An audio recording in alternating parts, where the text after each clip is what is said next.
다윗은 성군이라 불렸죠. 하나님의 특별한 은총을 받았던 사람입니다. 우리가 잘 아는 대로 거인 골리앗을 물리치기도 했고요. 또 이스라엘을 또 통일시키기도 했습니다. 참 굉장히 많은 업적을 이루기도 했고요. 성경 속에서 손에 꼽는 위인이죠. 하지만 아이러니한 것은 그의 삶이 고통으로 가득 차 있었다라는 것입니다. 그는 자신의 죄 때문에도 그렇고 또 대적들 때문에 온갖 고난은 다 겪었죠.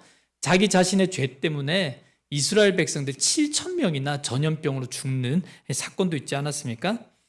하나님은 다윗을 너무너무 사랑하셨어요. 그렇기 때문에 더 하나님이 사랑의 하나님이실 뿐만 아니라 공의의 하나님이시란 것을 가르치셔야 될 필요가 있으셨습니다. 그래서 고난을 많이 주셨어요.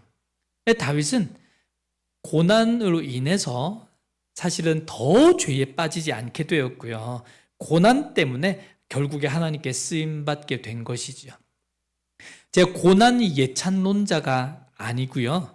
오늘은 그런 고난 가운데 들려졌던 다윗의 고백에 대해서 한번 나눠보고자 합니다. 어느 날 다윗의 아들 암논이 그 이복누이였던 다말을 강간하는 사건이 벌어지지 않습니까? 이 일 때문에 분노한 압살롬이 이제 암논을 죽이고요. 3년간 도망가 있습니다. 그러고 나서 이후에 다시 돌아오죠. 다시 돌아와서 결국 아버지 다윗을 이제 배반하고 반역해서 칼을 들게 됩니다. 이 아들 때문에 다윗이 도망자 신세가 되었어요. 이 마음이 어땠을까요? 굉장히 힘들지 않았겠습니까? 이때에 너무너무 힘들었던 이때에 지었던 시편이 시편 26에서 28편이거든요. 이 세 편의 시를 통해서 다윗이 압살롬을 피해 도망다니는 그런 마음을 잘 녹여냈습니다. 그 중에서도 오늘 읽은 시편 28편은 26편에서부터 시작된 고난의 최고 극치에 다다른 때예요. 그러니까 가장 힘든 상황, 그 상황이 오늘 시편 28편의 상황입니다. 그래서 28편을 보면 이 절망하고 낙담하는 모습이 굉장히 많이 나와요. 다윗이 자신을 향해서 뭐라고 표현하냐면 나는 무덤에 내려가는 자 같다 이렇게 표현합니다. 지금 다윗이 안팎으로 본인을 둘러싼 문제들 때문에 그 괴로움 때문에 완전히 초췌해져 버렸습니다. 기운이 쏙 빠져가지고요. 완전히 실패하고 망해버린, 그래서 생명을 잃어버린 것 같은 그런 모습이 되었다는 거죠. 그런데 이렇게 주님 죽겠습니다. 나는 정말 죽음에 내려가는, 무덤에 내려가는 자 같습니다라고 막 외치던 다윗이 갑자기 다윗의 노래가 반전이 일어나요. 다윗이 이렇게 소망이 없고 이렇게 힘든 가운데 있는 상황에서 갑자기 하나님을 향해 고개를 싹 이렇게 돌립니다. 그러더니 하나님을 향해서 손을 쫙 이렇게 들어요. 하나님을 향해 손을 들고 고개를 돌리면서 하나님을 바라보더니 내가 세상 바라봤더니 우리 아들도 나를 죽이려고 하고 세상에 어느 누구 하나 나를 반기는 사람이 없구나. 하나님밖에 없구나 라면서 하나님 앞으로 돌아오게 됩니다. 하나님이 기다리시던 반응이잖아요. 하나님이 그래 네가 이제 깨달았구나. 이 다윗이 이 깨달음을 통해서 이제 믿음의 눈이 열리게 되는데 하나님이 앞으로 지금은 힘들지만 이후에 자기에게 어떤 일을 해주실 것인가가 믿음의 눈으로 보이기 시작해요. 그래서 이렇게 나는 무덤에 내려가는 자 같습니다라고 막 이렇게 한탄하다가 갑자기 노래하는 사람으로 바뀌게 됩니다. 감사의 노래를 부르게 되죠. 어떤 감사를 드리냐면 이미 이루어진 문제에 대해서 감사할 뿐만 아니라 앞으로 이루어질 일들에 대해서 미리 감사한 기도를 드리게 됩니다. 이 감사를 그냥 하지 않아요. 7절 후반줄 보니까 이렇게 합니다. 크게 한다 이렇게 하죠. 이 크게라는 이 히브리어 단어가 알라즈라는 단어인데 이 알라즈가 무슨 뜻이냐면 펄쩍 뛰다거든요. 너무 좋아서 펄쩍 뛰답니다. 아니 생각해 보세요. 지금까지 다윗이 어떤 모습이었습니까? 하나님 나는 무덤에 내려가는 자 같습니다 라면서 울고 있지 않았습니까? 그러다가 하나님의 얼굴을 쳐다보는데 갑자기 하나님이 앞으로 하실 일들이 눈에 보이게 되니까, 믿음의 눈으로 그게 보이게 되니까 제자리에서 펄쩍 뛰면서 일어나는 겁니다. 그러면서 하나님 감사합니다 이렇게 외치고 있는 것이죠. 다윗은 하나님이 누구시고 하나님이 나와 어떤 관계가 있고 그래서 나를 위해 무엇을 할 수 있는지에 대해서 깨달았기 때문에 상황은 현재 그대로지만, 문제는 그대로 있지만 하나님 앞에 감사히 나올 수 있었습니다. 그래서 시편 28편은 처음에 고난의 노래로 시작하지만 맨 마지막 절에 가면 백성들을 위한 축복의 기도로 끝이 나요. 참 멋있는 노래입니다. 이것이 시편 28편 전체 내용인데, 저는 28편 전체를 통해서 한 가지 핵심 메시지를 나누고 싶습니다. 그게 뭐냐면 하나님을 의지하는 것에 관한 이야기예요. 여러분, 누군가를 의지해 본 적이 있으십니까? 그 필리핀에 가면 유명한 관광지가 있습니다. 팍상한이라는 곳이 있습니다. 4명이서 조그만 카약 같은 걸 타고요, 중간에 관광객 2명이 타고 앞뒤에 그 배를 끄는 사람들이 탑니다. 이렇게 해서 배를 끌고 올라가는 거예요. 상류에서 하류로 내려가는 게 아니라 하류에서 상류로 저 배를 끌고 올라가는 겁니다. 막 노를 저으면서 강물줄기가 저렇게 쏟아진 데를 끌고 올라가요. 그러니까 양옆에 그 바위들을 맨발로 밀면서 어디 깊은 데서 도저히 앞으로 밀려가면 2명이 뛰어내립니다. 뛰어내려서 수영하면서 배를 끌고 올라갑니다. 중간에서는 뭐 어찌할 바를 모르죠. 배가 뭐 이래 왔다 갔다 움직이고요. 떨어질까봐 간신히 이렇게 있습니다. 이 사람들이 땀을 뻘뻘 흘리면서 저렇게 배를 끌고 위로 올라가는데, 그래서 이게 필리핀의 극한 직업 중에 하나이기도 합니다. 이 팍상한이 굉장히 유명한 곳이에요. 그래서 필리핀에 오시면, 제가 다음에 오시면 제가 모시고 갈 수 있습니다. 오십시오. 여기가 유명하게 된 계기가 있습니다. 이 영화 2편 때문인데, 이 지옥의 묵시록과 플래툰이라는 영화 2편을 저기서 찍었어요. 그렇기 때문에 유명합니다. 그러니까 이런 이름만 봐도 아시겠죠? 지옥의 묵시록, 전쟁 영화 플래툰. 저것만 봐도 예쁘지만 급류가 엄청 세다, 이런 느낌이 오시지 않습니까? 그렇습니다. 그래서 급류가 진짜 세요. 그래서 저 조그만 배를 타고 올라가는 게 진짜 쉽지 않습니다. 그래서 저 배의 탐과 동시에 그 순간부터는 함께 타고 있는 아내를 믿을 수가 없습니다. 아유, 저만 그런 줄 알았더니 제 아내를 쳐다보니까 제 아내도 저를 믿는 게 전혀 안 보입니다. 서로 못 믿습니다. 배가 금방 기우뚱거리고 빠질 것 같은데 뭐 서로를 믿고 있을 수 없죠. 혹여나 흔들리면 당장에 뭐 제 아내라도 먼저 빠뜨리고 저 혼자라도 살아야 될 판인데 뭐 저기서 뭐 저희들 의지할 수가 없습니다. 운전수만 바라보고 믿고 가는 거예요, 붙들고.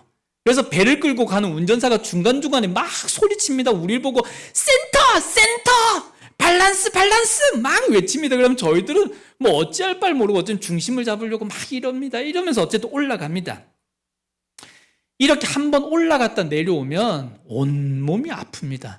제가 뛰어내려서 배를 끈 것도 아닌데 얼마나 긴장했던지 온몸이 아픈데, 제가 저 배를 여러 번 탔지만 저 배를 탈 때는요, 아무리 옆에 수영선수 앉아있어도 그 사람들 의지하지 못합니다. 왜냐하면 그 사람들이 혹시나 배가 뒤집혔을 때 저를 살릴 능력이 없다라고 제가 생각이 들기 때문이죠. 저는 저를 책임질 수 있는 능력이 있는 사람을 의지합니다. 그렇지 않습니까? 저는 저를 살려줄 수 있다는 말하는 사람을 의지하지 않습니다. 실제 능력이 있는 사람을 의지하죠. 또 다른 이야기입니다. 가끔씩은 저를 의지하는 사람을 만나게 됩니다. 저희 아이들이 저를 의지하는 건 당연한 일이죠. 자기 힘으로 하지 못할 때는 저를 의지하면 제가 아빠로서 제가 도움이 돼야죠. 그런데 저를 의지하면 안 되는 사람이 저를 의지할 때가 있습니다. 옆집 아이가 저를 의지하면 좀 이상하죠. 이 옆집 아이가 대학에 합격했습니다. 그랬더니 어느 날 초인종을 누릅니다. 저희 집에 와서는 아저씨, 나 대학 학비 좀 주세요. 아니, 저랑 말 한마디 해본 적이 없잖아요. 제가 이 아이 알지도 못하는데 이 아이가 저한테 찾아서 아저씨, 저 학비 좀 대주세요.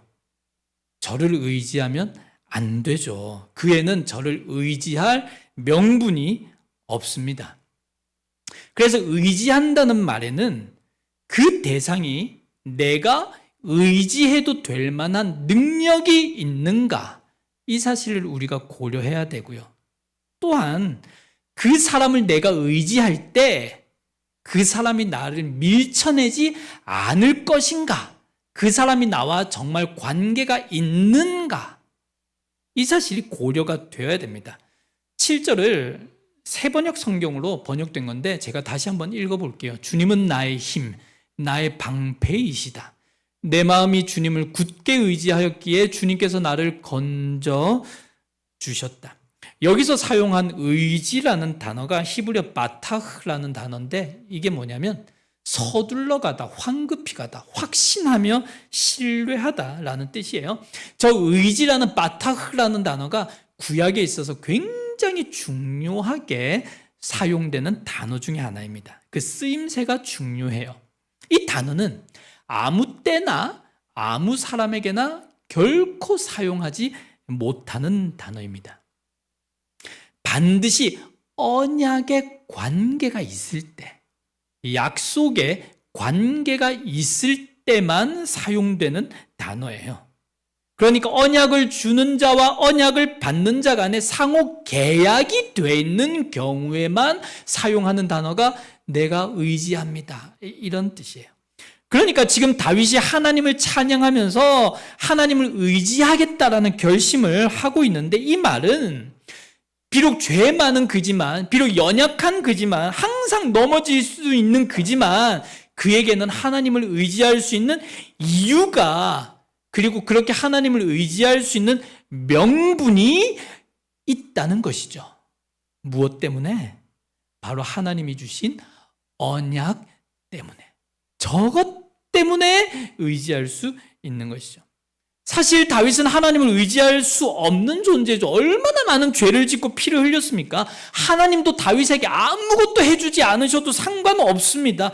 창조자가 무슨 피조물에게 그렇게 신경을 씁니까? 우리도 마찬가지죠. 우리가 하나님을 의지할 만한 그런 의로운 존재이십니까? 정말 그렇게 의롭게 하나님 앞에 나아갈 수 있을 만한 여러분들이십니까? 또 하나님은 피조물에 불과한 우리의 기도에 귀 기울이실 만한 하등의 이유가 없으세요. 그런데도 불구하고 다윗은 그 받은 언약 때문에, 그 언약에 기초한 이유와 명분이 있기 때문에 하나님을 의지할 수 있었던 것입니다. 지금 우리도 하나님과 그 계약이 맺어져 있죠. 결코 끊어지지 않고 멈추지 않고 부족하지 않고 계속해서 채워지는 언약이 예수님을 통해 맺어져 있는 것입니다. 내 감정이 좋을 때는 주님을 의지할 수 있고, 내 감정이 무덤에 내려가는 자와 같을 때는 하나님을 의지할 수 없는 것이 아니라, 나의 의지와 나의 생각 때문에 아니라 하나님의 약속 때문에 우리는 하나님을 의지할 수 있다는 것이죠. 그러기에 그 언약을 발견하고 나니까 이미 이루어진 일들 뿐만이 아니라 앞으로 이루어질 일들에 대해서도 미리 감사하게 되고 알라스 외치면서 펄쩍 뛰게 되는 것입니다. 이 하나님이 우리 아버지 되신 분이 이사야 선지자를 통해서 41장에 이렇게 약속하세요. 놀라지 마라. 두려워 마라. 나는 너의 하나님이야. 떨지 마, 뒤로 물러서지 마, 염려하지 마, 침체에 빠지지 마, 걱정하지 마. 나는 너의 하나님이야. 내가 너를 굳세게 할 것이고 내가 너를 도와줄 것이고 참으로 나의 의로운 오른손으로 너를 붙들어 줄 것이야. 이 말씀이 믿음의 귀를 통해서 내게 들려지는 것, 이것이 바로 시편 28편의 핵심입니다. 하나님이 주신 언약을 굳게 믿고 그 언약 때문에 하나님을 의지하여서 다윗에게 임한 큰 기쁨과 감사의 은혜를 마음껏 누릴 수 있는 모두가 되기를 진심으로 축복합니다. 제가요, 짧은 영상 하나를 보려고 합니다. 저는 개인적으로 이 말씀 시간에 영상을 이렇게 트는 것에 그렇게 긍정적이진 않아요. 왜냐하면 그 말씀보다 영상이 더 기억에 남기 때문이거든요. 그런데 제가 아무리 생각해도 이것은 영상을 또 보시는 것이 조금 더 낫지 않을까 싶어서 제가 영상 하나를 준비했습니다. 이 영상의 내용은 1965년에 유명한 조각가 에바 헤세가 도무지 더 이상 조각할 수 있는 아이디어가 나오지 않는 거예요. 너무너무 힘들었을 때가 있습니다. 그때 그 친구였던 솔 르윗이라는 미술가가 있었는데, 미술가가 편지를 썼어요. 편지를 쓰면서 야, 네가 어떤 사람인데 이렇게 침울하고 있는 거야 하면서 격려하는 편지를 쓰는데, 이 편지의 내용을 영화배우 베네딕트 컴버비치가 강연 중에 사용을 했어요. 저걸 제가 가져왔습니다. 한번 들어보시죠.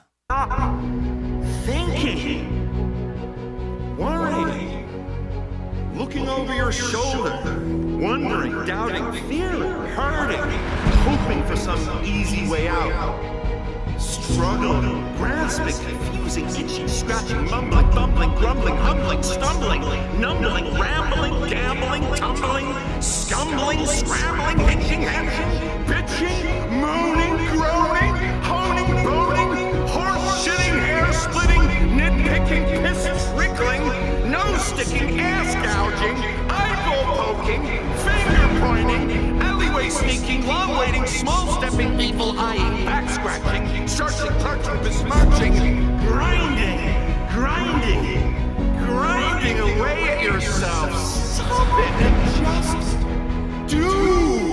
You have had your power, the ability to do anything. 그만 생각하고 걱정하고 뒤돌아보며 근심하고 걱정하고 상처받고 불평하고 원망하고 방황하고 허둥대고 망설이고 신음하고 끙끙대고 그런 것들을 멈추세요. 이렇게 이야기를 합니다. 하나님을 모르는 사람도 이렇게 외치고 있다면 하나님을 의지할 수 있는 이유와 명분을 가진 저와 여러분들, 우리들은 더 크게 하나님을 의지하며 하나님이 지금 나를 의지해라라고 하시는 말씀에 담겨있는 너희들의 삶을 내게 맡겨봐, 걱정하지 말고 더 이상 두려워하지 말고 내게 좀 맡겨봐 라고 외치시는 그 음성이 들려야 됩니다. 그것이 성도의 삶인 것이죠. 우리 찬양 한번 불렀으면 좋겠는데요, 이 찬양의 가사가 이 말씀에 너무 잘 맞아져요. 네, 제가 한번 함께 찬양을 들렸으면 좋겠습니다.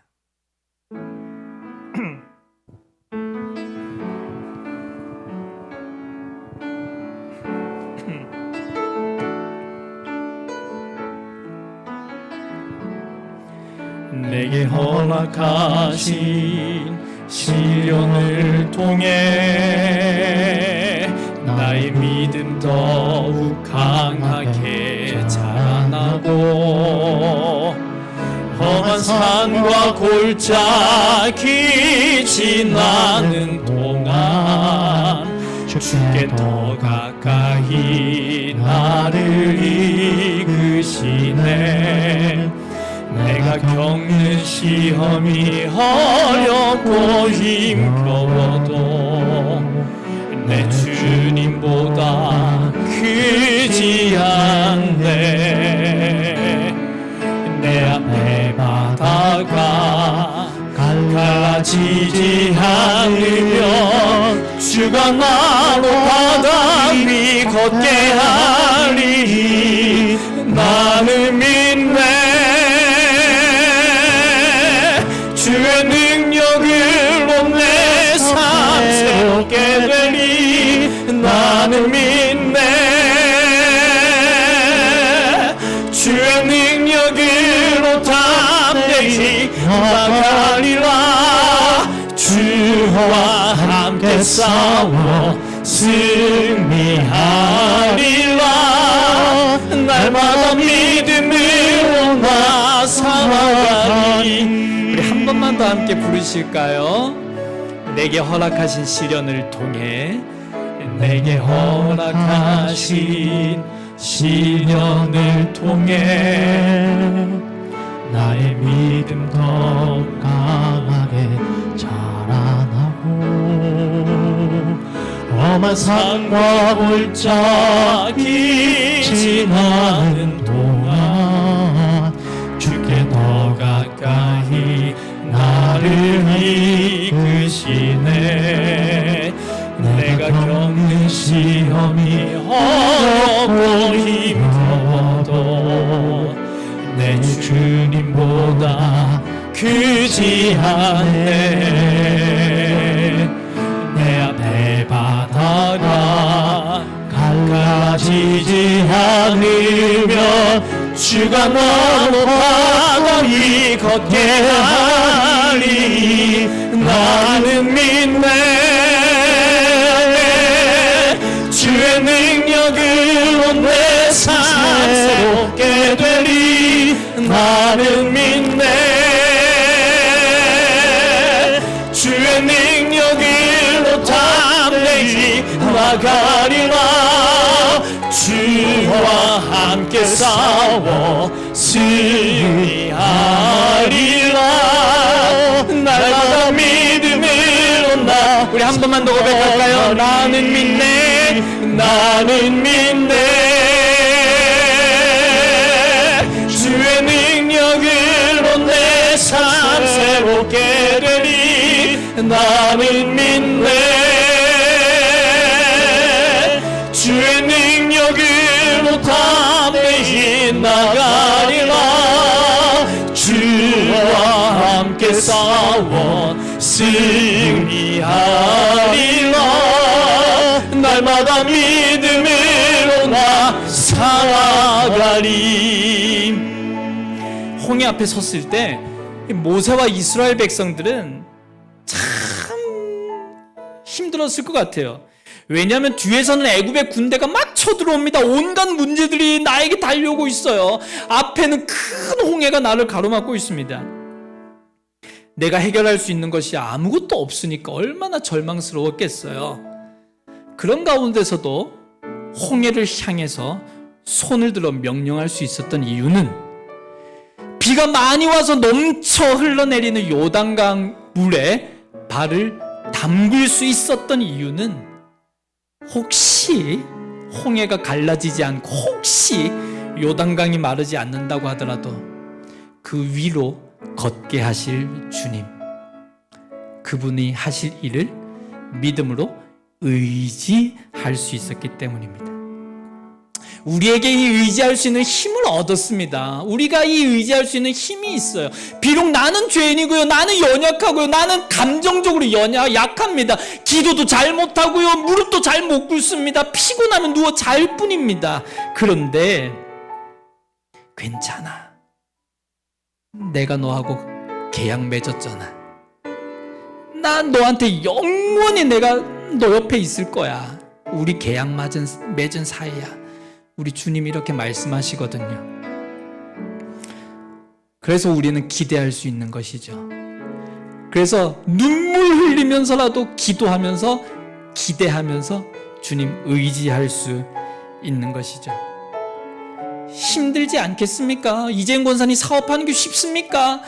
그 아파트에서 그 어르신들 늘 비위 맞춰 가시면서 그 다니시는 게 쉽습니까? 직장에서 있는 곳에서 믿음 생활하는 게 쉽습니까? 하지만 주님과의 언약을 믿고 주님 의지하며 한 발 한 발 억지로 그 한 발을 떼실 때에 결국에는 우리 주님이 잘했다 이렇게 말씀하실 거예요. 그래서 이 믿음으로 살아갈 때 주님 앞에서 칭찬받는 우리 모두가 되었으면 좋겠습니다.